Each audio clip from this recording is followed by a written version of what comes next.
Hey everybody, it's your boy Pee Wee back with another video. Today we're going to be talking about the MANHWA Reaper of the Drifting Moon.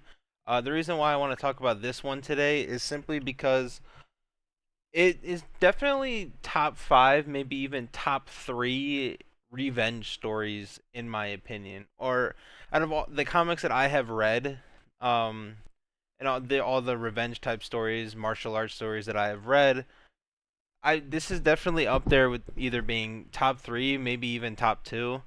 Obviously, the only other one that this is a contender against for would be Magic Emperor. If you don't know, Magic Emperor is pretty much my favorite comic of all time. It If anybody asks, what comic I think they should read, Magic Emperor is always the first one I tell them they should read, simply because it is my favorite.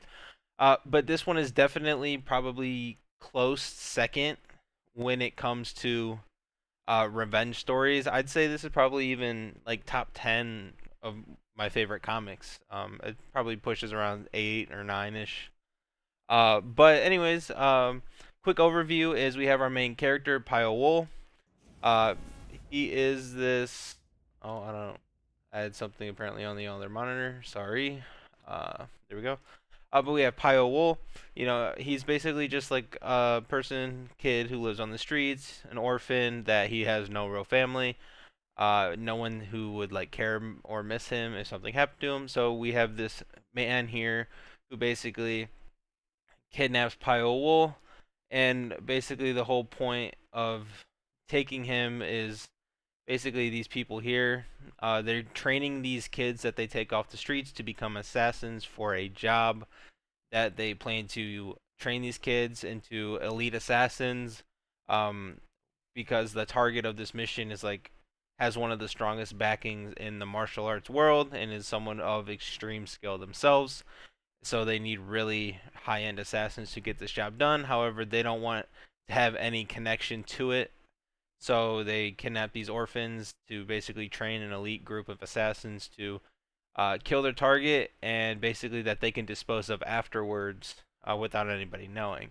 But these are those trainers. And basically, it starts out with him in this dark room.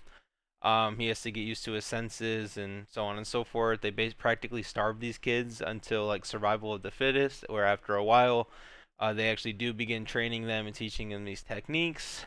Um, as you can see here, find and kill him no matter what. Several warriors are looking for him because what happens is when they go to do the job gets canceled. However, our main character here decides that they took his life away from him. They trained him to be this deadly weapon assassin.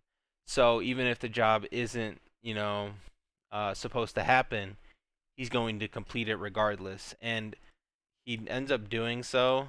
At some point after he I forgot where it is. I don't know why I didn't have it pulled up. But essentially, he does complete his revenge. Like, not his revenge. He completes his um the job. Let's see, 24 maybe. I don't understand why I can't.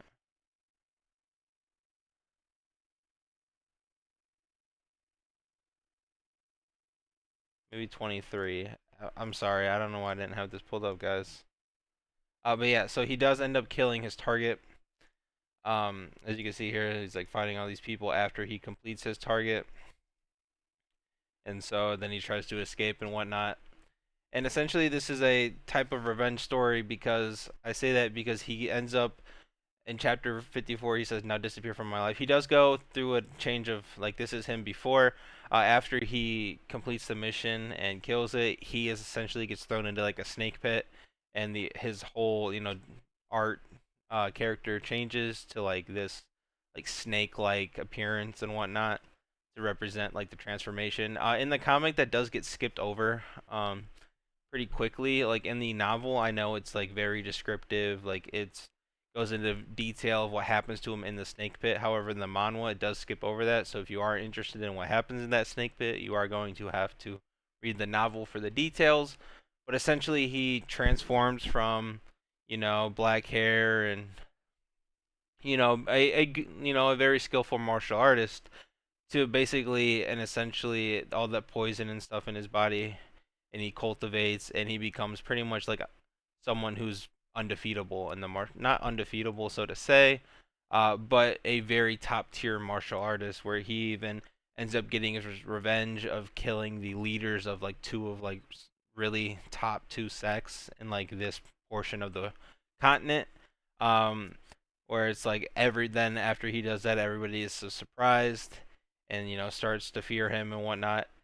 Like, how could this be, Master? And like, he defeated her. Is he even human? Like, he's just essentially becomes this really strong assassin who takes revenge on the people who turned him into the monster that he is, or the weapon, so to say, that he becomes. But I will say that the art is really satisfying. There are some really cool scenes. I don't have any pulled up in the moment, but there are some really good like panel shots and like really cool art style. I do like the art. I like the story.